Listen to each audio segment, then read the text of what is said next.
Janine from Angels Tucson, and today I'm bringing out the deck that I basically use for the trainings that I do, learning how to do the tarot. So it's the Rider-Waite,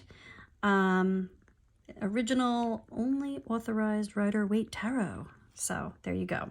This is the one that I like to train from, and then have people expand if they choose to from this one. And for me, I started learning the tarot at 16, and I actually, sometimes when I'm using other decks that are not following this system, it's like I have to translate it from like my first language to say, oh wait, that's the blah blah blah card in this deck.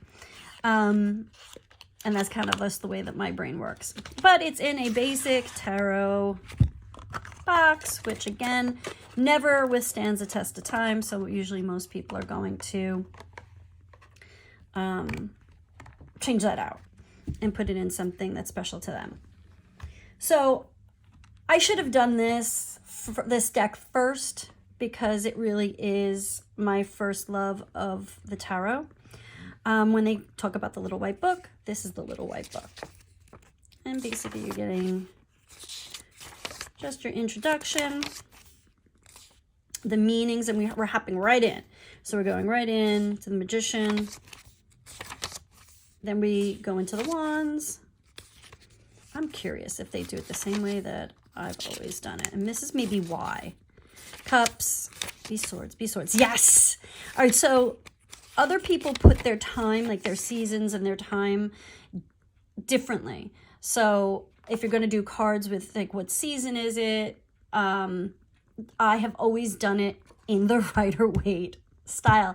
So starting with the Wands being spring. So you're getting the Celtic cross, and other disciplines do it different. But I was always like, wait, how come I always have it this way? Well, it's because this is the way I learned it. And then we go into the art of divination, and I was talking, so I think there was the Celtic. Okay, so here's the Celtic cross. And that's it. And that's why they call it the little white book. It's a little, itty bitty. And that's why there's 1 million books on it. Deep dives. All right, so this is other information that you can get from it. Just want to see something. Yeah, this looks like it's by US Games. I don't want to say it wrong. It is. It's a US Games. Okay. Okay. So would you say that this is my favorite deck? It's my first love. That's the way I would say it. It is my first love. And I have my original deck from when I was 16.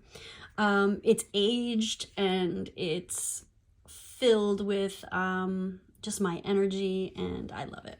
I don't read with that one with clients or with family. I read that one only for myself. And then I have multiple decks of this deck, and ones that I read with on a consistent basis. I will buy doubles. So I'll have ones that I read in like a session, ones that I travel with, and ones that I just will read personally. I know, I don't know. It's the way I am.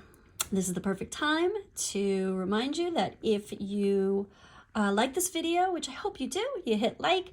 If you want to see more of these, hit subscribe.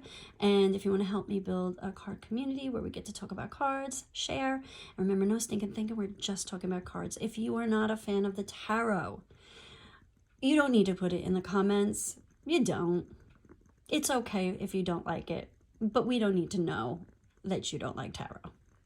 And that's all I'm saying about that. Here we go. Are you ready for the classics? We start off with the Fool.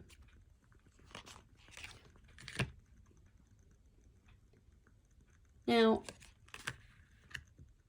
I had done so many different classes throughout my life on the tarot. I started when I was 16. I'm my sister's. now. So there weren't classes, and it was much more underground. You were not, yelling from the rooftops, I read tarot, in the 70s. You know what I'm saying? Or the 80s. So there was like only a couple books, and these are yods. Anytime you see these are yods. See them? They were throughout the whole thing. Not each card, but they're a common theme. And the world. And here we are. Okay, so that's the major arcanas. So it was very intuitive for me. I definitely used these are the wands. I definitely used the minimal amount of books that I had. There was no online buying, so you had to find a book. And then throughout my life, I wanted to know, other viewpoints, maybe symbolism more, numerology more, what certain things meant, like why are there salamanders? Like, why salamanders? And different things like that, because that's the thing with the tarot. You're looking at, if you're going to read this card, you may read it as the Two of Cups, or maybe you're kind of like, your eye for that spread, or for that person you're reading, or for that situation, you're only focusing on this, or maybe you're only focusing on that it's two, or maybe you're just looking at here. So it really, there's so many, between the symbolism, the numerology, and then there's the astrology, which is not my strong point. I am learning a little bit due to the moon work that I'm doing. And then applying it. I'm not deep diving into that. My brain can only hold so much, and it's not really wired for astrology. But there are plenty of people who are. And they rock. So, water being emotion, water being intuition, and just seeing it all throughout the cups. Yods. We're in the swords. Water. But it's recessed from her. You see what I'm saying? Like, there's so many different ways.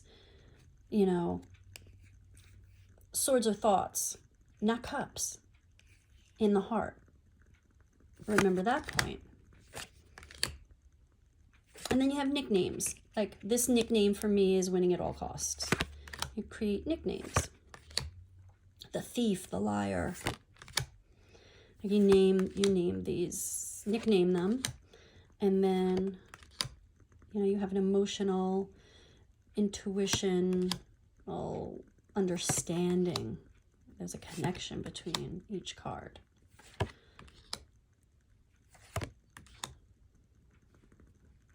Like, that's very important.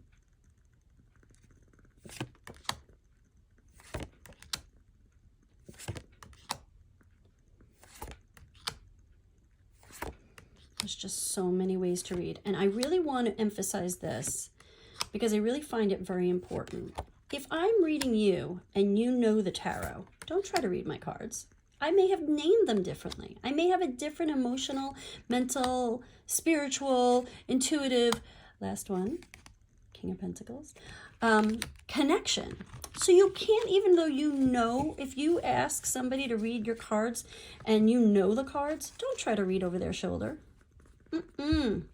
It doesn't work. It doesn't work because it's a very personal connection between the reader and their cards and their intuition and their energy exchange and the spread and the question. And so that's the fun part, though. Like, if I love watching other readers and seeing what they named their card and the energy of their card. Now, it is a system. It is a system, but there's such a fluidity in the system that it really is, it's your own. It really is your own. And that is something I absolutely adore about the tarot, and the many, many, many layers that come with the tarot.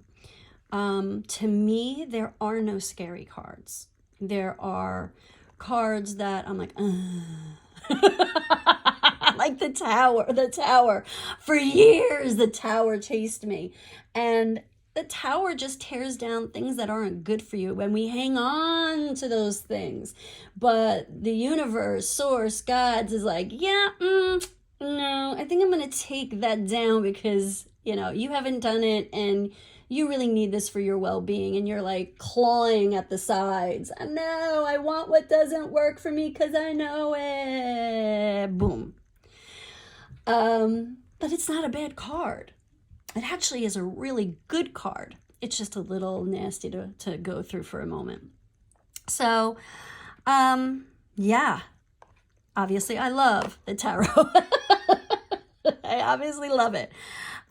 So this is the classic for me. This is what I taught myself, I learned from, I have studied, and I adore, and I have made my own.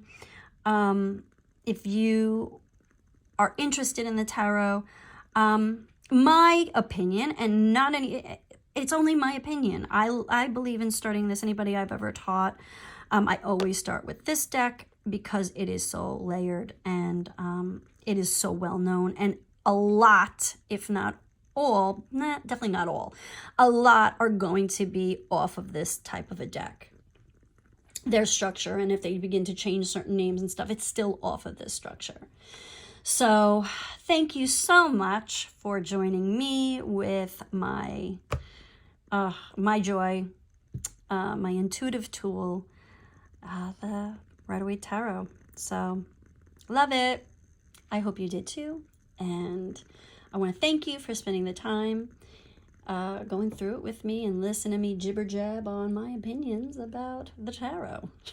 I hope you are well. I hope you are happy. I hope you are healthy. I hope you are fulfilled. I hope you walk with the sunshine on your back at all times from now till always.